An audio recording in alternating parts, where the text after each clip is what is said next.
नजदीक ये तमाम चीजें बेमायने हैं। अगर आवाम को खाने पीने की अशिया गरीब आवाम को मिल रही हैं, बच्चे स्कूल जा रहे हैं, घर में बिजली गैस मौजूद है, रोजगार है, गरीब खाना खा रहा है, तो आपकी जीडीपी का कोई भी फिगर हो सर, वो मुल्क ठीक है, सब कुछ ठीक है, रिजर्व भी ठीक है। अगर ये चीजें नहीं है, जो कि बदकिस्मती से आज नहीं है, तो आप कोई भी फिगर हमें दे दें, इसका मतलब है आपका निजाम, माशी निजाम ठीक नहीं चल रहा, आपकी फिगर कोई भी हो।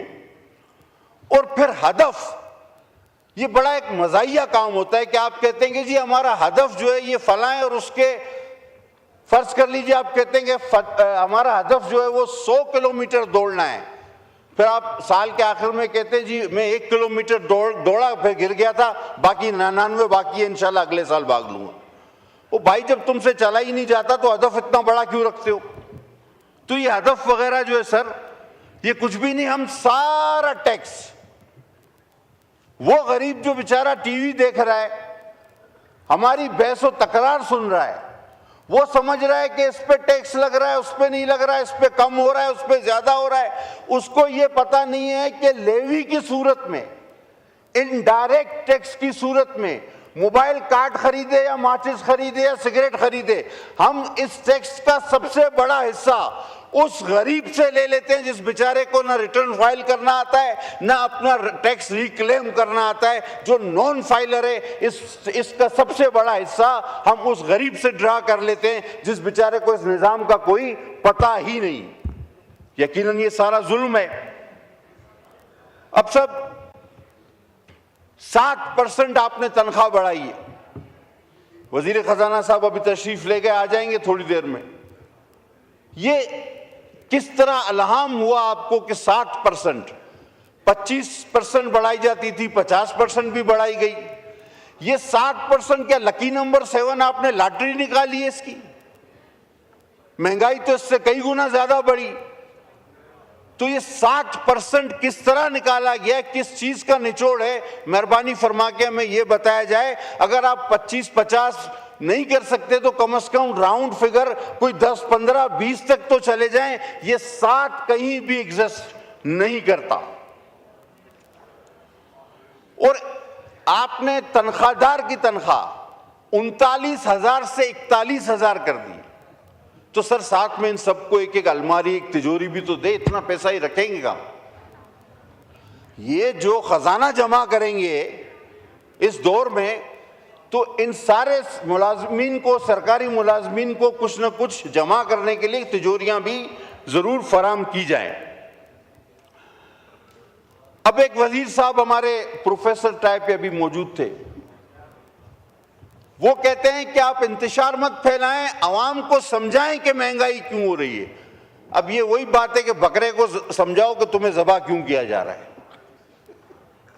अब आप उसको बोलो कि सुन्नत इब्राहिमी है, तो क्या बकरा खुद ही लेट जाएगा? या आप बोलो ईद का दिन है या मुझे गोश्त चाहिए, भाई उसको तो अपने जान की पड़ी। अब गरीब को वो कहते हैं आप समझाओ कि महंगाई क्यों हो रही है। मुझे सर ये बात बिल्कुल समझ नहीं आती। अगर किसी और को समझ आती है तो मैं तालिब इल्म रहूंगा उनका। आपने सर ये आईपीपीस की बिजली तो आप खरीद नहीं पा रहे, आपके पास सरप्लस है, आप उसके पैसे दे रहे हैं, मुल्क खसारे में जा रहा है। मुझे समझ नहीं आती आपने इतने पैसे ये सारे डैम्स पर क्यों रखे। यानी इस वक्त जो बिजली मौजूद है उसके तो आप बगैर इस्तेमाल किए पैसे दे रहे हैं और सारे पैसे आपने डैम्स पर रखे। हो सकता है कि इसके पीछे कोई आपका अक्ल हो, कोई आपकी प्लानिंग हो, तो मुझे बताया जाए कि शायद वो जब आईपीपीस के कॉन्ट्रैक्ट खत्म हो जाएंगे तो फिर आप डैम से बिजली लेंगे या आप वाटर रिजर्वायर बना रहे हैं, तो समझ में आता है। अब सर एक और अजीब मजाक किया इन्होंने कि सोलर पैनल पे कहते हैं टैक्स हमने जो है ना कम कर दिया, खत्म कर दिया, लेकिन इन्वर्टर पर टैक्स रहेगा। अब सर बल्ब पर टैक्स खत्म कर दे, तार पर टैक्स लगा दे, बगैर तार के बल्ब कैसे जलेगा? ये कौन सा काम है? मतलब अगर आपने लगाना है तो लगाएं, लेकिन हमें बेवकूफ बनाने की तो कोशिश ना करें ना सर। हम मानते हैं कि मुल्की हालात के तहत दिफा और दाखिला पे कोई समझौता नहीं होना चाहिए और ना ही हम उसकी मुखालफत करते हैं। और सर इस रिकॉर्ड पे कि लास्ट बजट स्पीच में मैंने कहा था कि हम कोई मईशत दान नहीं, लेकिन फिक्स टैक्स आप लगाएं, आपको फायदा होगा। और इस बार आपने छोटे दुकानदारों पर लगाया और देखें आपको फायदा हुआ। मैं कहता हूं कि इस फिक्स टैक्स का दायरा कार जो है वो मजीद ऊपर ले जाएं, शायद आपको फायदा हो। जनाब अली, स्कूलों की फीस भी मेहरबानी करके फिक्स की जाए। खैर ये सूबों का मसला है, वहां भी बात करेंगे, लेकिन जो वफाक के तहत इदारे आते हैं ये गरीब आदमी का बड़ा मसला है, इसको भी फिक्स किया जाए तो ये ज्यादा बेहतर होगा। और सर ये BISP को बार बार ना छेड़ा जाए, इसको सियासी इशू ना बनाया जाए। देखिए सर, पानी हमारे हिस्से से हमें कम मिल रहा, सूबे को गैस प्रोड्यूस हम ज्यादा करते हैं, हमें कम मिल रही है। मोहतरमा के नाम की एक स्कीम, सर वो इस दुनिया की बहुत बड़े लीडरों में उनका शुमार हो। और अगर आपको उनके नाम से ही नफरत है, जिस तरह आपने एयरपोर्ट का नाम चेंज कर दिया, तो आप सीधी बात कहें, लेकिन खुदा के वास्ते इसको सियासी इशू न बनाएं। और बार बार बेनजीर इनकम सपोर्ट जो कि लाखों खवातीन को अपने घर में इज्जत से रहने की वजह बना हुआ है, इसको बार बार ना छेड़ा जाए, जिसको आलमी तौर पे एक्सेप्ट किया गया है, माना गया है, तारीफ की गई है। और उसकी बुनियाद पे दूसरे मुल्कों में ऐसे मॉडल्स बनाए गए हैं जो BISP से मुशाबियत रखते हैं। तो खुदा के वास्ते एक अच्छी बड़ी चीज को ना छेड़ा जाए। सर ये चेयरमैन FBR का एक स्टेटमेंट कल मैं देख रहा था। सर ब्यूरोक्रेसी को अव्वल तो टीवी पे नहीं जाना चाहिए।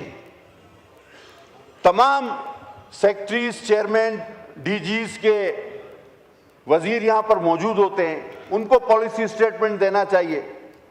और इत्तेफाक से भी 6, 8, 10, 12 महकमों के हमारे मिनिस्टर ऑफ स्टेट वो भी तशरीफ ले आए, इंक्लूडिंग फाइनेंस। बिलाल कियानी साहब, मैं हमेशा कहता हूं नन्ही सी जान और सारा पाकिस्तान, सारा काम इन्होंने करना है। कल वो लंगड़ियाल साहब कह रहे हैं कि ये जो 2 पैर पे चलने वाले हैं ये कभी खुश नहीं रहते। मैं सर आपकी तवज्जो चाहूंगा, उनका एक स्टेटमेंट टीवी पे आया कि ये 2 पैर पे चलने वाले जो है ये कभी खुश नहीं रहते। और जहां तक मुझे याद है, आखिरी बार जब मैं कैबिनेट में था मैंने उनको देखा तो खुद भी 2 पैर पे चल के आए थे। आजकल वो कितने पैरों पे चलते हैं मुझे नहीं पता, लेकिन मेरी दरख्वास्त है कि सर ये ब्यूरोक्रेसी को टीवी पे जाके उल्टी सीधी बातें नहीं करनी चाहिए। तर्जुमान यहाँ मौजूद है, वज़रा मौजूद हैं, पॉलिसी मेकर मौजूद हैं, बयान देने वाले मौजूद हैं। लिहाजा खुदा के वास्ते इनको टीवी से दूर रखा जाए, वरना ये इस तरह की उल्टी सीधी बातें करेंगे और जो कि हमारे लिए बायसे शर्म होंगी और असेंबली के लिए भी बायसे शर्म होंगी। सर अब जरा हम बात कर लेते हैं जो गुज़िश्ता कुछ अरसे में इलेक्शंस हुए हमारे। अपोजिशन कुछ भी कहे उनका हक है, ठीक है, तनकीद करे, लेकिन पूरे पाकिस्तान ने देखा कि गिलगित में पाकिस्तान पीपल्स पार्टी ने क्लीन स्वीप किया। अब चाहिए किसी को भी अच्छा लगे या ना लगे, वो कोई भी हो, लेकिन जो हकीकत है, हकीकत थी, वो हकीकत रहेगी और इससे हम 1 इंच भी पीछे नहीं हटेंगे। ये पाकिस्तान पीपल्स पार्टी का फैसला है। गिलगित बल्तिस्तान में हमारी अक्सरियत है, हमें वहां पर हुकूमत बनाने दी जाए, कोई हडल पैदा ना किया जाए, वरना सारी चीजें सबूताज हो सकती है। और आगे आपका कश्मीर भी आ रहा है, हम उसके लिए बड़े फिक्रमंद हैं। सर हम कहना चाहते हैं कि जो बात करता है उससे बात करें। अगर जो लड़ाई करता है तो ठीक है, आपके पास लड़ाई के अलावा कोई चारा नहीं है, लेकिन जो बात करता है मेहरबानी फरमा के उससे बात करें, क्योंकि इससे हमारे दुश्मन काफी फायदा उठाना चाहते हैं और उठा भी रहे हैं। तो हम समझते हैं, हमारी पार्टी का ये मौक़िफ़ है कि कश्मीर को थोड़ा सा दूसरी जो हमारे इलाकाई मसाइल हैं उनसे हट के देखा जाए और इस पर कोई वाज़ेह हिकमत अमली की जाए। सर अब मुझे अंदाज़ा है कि इससे पहले कि आप मुझे टोकें और मैं खुद साइड होना शुरू कर देता हूं।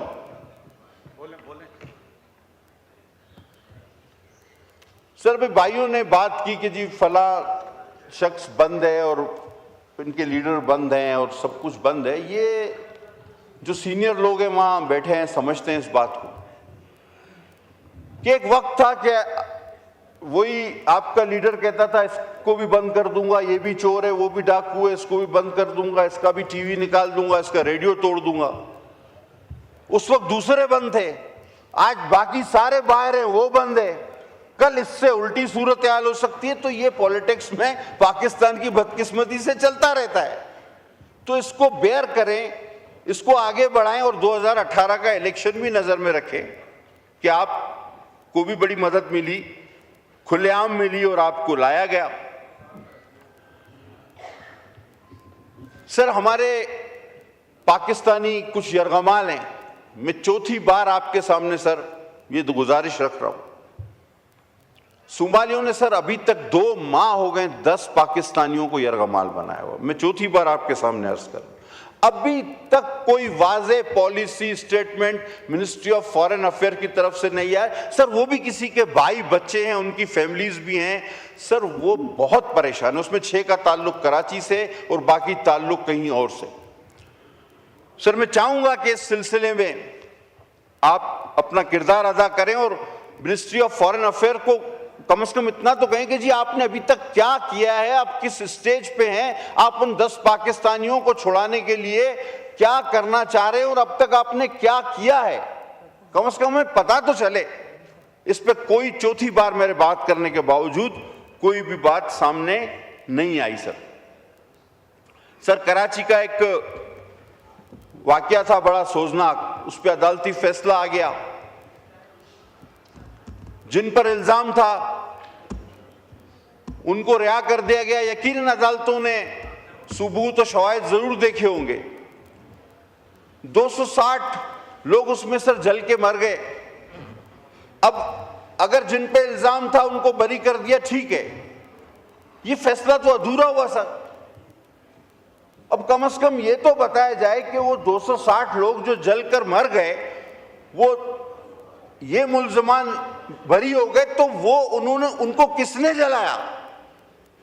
अगर आप ये नहीं बताएंगे तो फिर मैं कहूंगा कि ये इज्तिमाई खुदकुशी की थी उन्होंने। 260 लोगों ने खुद को खुद जलाया था। हमें बरी होने वालों पे कोई एतराज नहीं, लेकिन हमें कम से कम बताया तो जाए कि अगर ये नहीं थे तो कौन था, ये वाकया कैसे क्यों पेश आया, ये 260 लोग जान से क्यों गए। सिर्फ ये आधे अधूरे फैसले तारीख में अबहाम रहेंगे, चाहे जुल्फ़िकार अली भुट्टो केस हो, मोहतरमा बेनज़ीर भुट्टो की शहादत हो, सानहा कारसाज हो या फिर बल्दिया फैक्ट्री।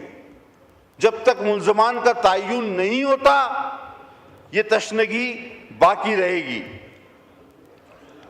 सर आखिर में इतना कहूँगा सर कि हम जिन हल्कों से चल के आते हैं सर, ये जो हमारे माफ़ी के साथ हमारे वज़ीर ख़जाना भी और हमारे वज़ीर कानून जो मुझे बहुत अच्छे लगते हैं ये भी, और हमारे जो डिप्टी प्राइम मिनिस्टर हैं जो मुझे कभी अच्छे लगते हैं कभी बुरे लगते हैं, तो वो जो है ये सारे सेनेटर्स हैं। और मेरा एक अंदाज़ा रहा है सर इन सारी असेंबलियों में कि सेनेटर्स का टून अलग होता है, क्योंकि इन्होंने वोट लिए नहीं होते, हल्कों में इन्होंने जाना नहीं होता, जवाब इन्होंने देना नहीं होता, तो ये बने बनाए दानिश्वर होते हैं। ये बने बनाए दानिश्वर जो है ये अपनी ही बात करते हैं, ये समझते हैं कि ये अकले कुले इन्हें सब पता है। राना तनवीर साहब जरा सुनिए प्लीज, आपके बारे में बात हो रही जी। तो ये जो सेनेटर्स जो है ना सर, ये बने बनाए दानिश्वर है। और जब ये आते हैं असेंबली में तो जब इनसे पूछो तो ये कहते हैं इंग्लैंड में यूं होता है, अमेरिका में यूं होता है, मैं इटली गया था वहां तो ये हो रहा था। ओ भाई ये पाकिस्तान है यार, यहाँ पे पेट्रोल चोरी करने के चक्कर में 150 लोग जल के मर जाते हैं, तुम इंग्लैंड इटली की बात कर रहे हो। तो सर सेनेटर्स को, चाहे वो वजीर खजाना हो, डिप्टी प्राइम मिनिस्टर हो, मेरा पसंदीदा लॉ मिनिस्टर हो, सर इनको इलेक्शन लड़वाए। हर सेनेटर को एक बार जरूर इलेक्शन लड़ाएं, इन्हें लग पता जाए कि अवाम जूते कैसे मारती है, अवाम हिसाब कैसे लेती है, अवाम जो है वो अपना कैसे एहतसाब करती है। पटेल साहब, हमारे ऑनरेबल सेनेटर सारे काबिल एहतराम है। सर मेरे लिए भी है, मैंने कहा मुझे बहुत अच्छे लगते हैं, और जिसके लिए कहा कभी अच्छे कभी बुरे लगते हैं, मैं दिल में तो रखता नहीं सर। आपको एमएनए ज्यादा अच्छे लगते हैं सर, जो के अवाम से इलेक्ट होके आते हैं और अवाम को जवाबदेह भी होते हैं। सर ये आते हैं यहाँ पे, वही सूट के साथ घर चले जाते हैं, ना किसी से मिलना है ना किसी को जवाब देना है, फिर सुबह सूट पहन के हमारे पास आ जाते हैं। ये कोई बात ही नहीं हुई। हम लोग तो सर वहां हमारा एहतसाब तो क़यामत तक का अभी तक हो चुका है। जब हल्के में जाते हैं तो बोलते पेट्रोल का क्या हुआ, गैस का क्या हुआ, तुम तो भाई गाड़ी में घूम रहे हैं, हम तो हमारा तो साइकिल खराब हो गया, हमारी तो सर हालत ही खराब हो गई। वाइंड अप करें प्लीज। सर चल ठीक है सर, वाइंड अप का आप कहते तो मैं कर लेता हूं। सर मुझे कल की तकरीरें जो है ना सर, अब खुदा को गवाह हाजिर नाजिर करके सब भाई बैठे, कल वजीर दिफा साहब ने और प्राइम मिनिस्टर ने ईरान की बड़ी तारीफ की, और ईरानी सफीर भी वहां मौजूद थे। कब मुसलमानों का सर फखर से बुलंद कर दिया, क्या लड़ाई की अमेरिका से, घुटने पे टेकने पे मजबूर कर दी। मुझे आज वो दिन याद आ रहा है जब ये जंग शुरू हुई थी, एक हू का आलम था दोनों जानिब, पूरे ऐवान को पता ही नहीं था कि हम लोगों को अमेरिका की हिमायत कर रही है ईरान की, और अगर किसी की गलत हिमायत कर दी तो फिर सोटी कौन खाएगा बाहर जाएगा। अल्हम्दुलिल्लाह सर, सुम्मा अल्हम्दुलिल्लाह, मैंने खड़े होकर कहा था कि आज इस्लाम के सबसे बाकिरदार शख्स सैयद खामनाई को शहीद कर दिया गया, और पाकिस्तान को ईरान के साथ खड़ा होना चाहिए, क्योंकि हम मुनाफिक नहीं, हमारे दोस्त का दोस्त हमारा दोस्त, हमारे दोस्त का दुश्मन यानी इजराइल हमारा दुश्मन। अल्हम्दुलिल्लाह हमने पहली तकरीर बबांगे दौल की थी, और उसके बाद मीडिया में भी ये बात चली, फिर मीडिया ने भी अपनी लाइन ड्रॉ की, सोशल मीडिया ने भी अपनी लाइन ड्रॉ की, और ये सब बड़े बड़े मुकर्रर सेनेटर और जो वजीर, जो मैं भी कह चुका, ये बात करने से डर रहे थे कि बोले क्या, किसकी तरफ जाएं, जब तक पूछ ना लेके राइट चलना है या लेफ्ट चलना है। लेकिन इंसान की क्लियरिटी होनी चाहिए। वेल सर, अब ये बजट पास हो जाना है, जो भी उल्टा सीधा करके हमने हाँ वो वोट तो देना है, लेकिन सर इसको थोड़ा सा जल्दी कर लें, ठीक, क्योंकि ये अब सर वो कहूँगा कि आखिर में शब सोगवार शाम व सहर है बुझी बुझी, क्या चांद मुहर्रम का कहीं आसपास है। सर शहादत इमाम हुसैन के दिन शुरू होने वाले हैं, मेरी आपसे गुजारिश है कि तकरीरें कम करके, वैसे भी पास हो जाना है तो इसको पास कर लें। मौला की शहादत है सर, बड़ी मेहरबानी, बहुत बहुत शुक्रिया। हमने पटेल साहब चेयरमैन फाइनेंस कमेटी नवीद कमर साहब को रिक्वेस्ट किया है कि हमारे ऑनरेबल कोलीग्स जो हैं वो जाना भी चाहेंगे अपने हलकों में, इलाकों में और मजालिस वगैरह अटेंड करने के लिए, तो इंशाल्लाह वो जल्दी रिपोर्ट देंगे। मगर आज हमारे सेनेटर साहिबान दो तशरीफ़ रखते हैं, एक लॉ मिनिस्टर साहब जो आपको बहुत पसंद हैं, एक हमारे क्लाइमेट चेंज के में, दोनों ने शलवार कुर्ते पहने हुए हैं, टाई उतारी हुई है, उनको पता था आप क्या गुफ्तगू करेंगे। और हमारे राना तनवीर साहब भी तशरीफ़ रखते हैं, सरदार अवैस लगारी साहब, मुस्तफ़ा कमाल साहब, जुनैद साहब रखते हैं, सरदार यूसुफ साहब, बिलाल, ये सारे मिनिस्टर साहबान जो हैं ये सारे नेशनल असम्बली से, ज़्यादा नेशनल असम्बली से, और जी मजहबी अमूर। और मैं ये बता दूं, हमारे मिनिस्टर मजहबी अमूर को जो इस दफ़ा अवार्ड्स मिले हैं पूरी दुनिया से हज की अरेंजमेंट के, वो काबिल सताइश हैं। जी आज़म साहब, वो जो सोमालिया वाला इशू है उस पर काइंडली ज़रा बताएं। मुझे याद है जनाब कादर पटेल साहब ने ये पहले भी बात की, उसी रोज़ टेकअप किया मामला डिप्टी प्राइम मिनिस्टर से, जो कभी उन्हें अच्छे लगते हैं, कभी बुरे लगते हैं, कभी कम अच्छे लगते हैं। तो सर दो रंगी छोड़े, यक रंग हो जाए, अच्छे ही कह दे, उन्हें कुछ नहीं होगा। तो उन्होंने सर रब्ता किया था और अपने काउंटर पार्ट के साथ, ताहिर अंद्राबी साहब जो वजारत ख़ारजा के हमारे तर्जुमान हैं, उन्होंने इसके ऊपर प्रेशर भी किया। फिर मेरी सेक्रेटरी खारजा आमना बलोच साहिबा से बात हुई।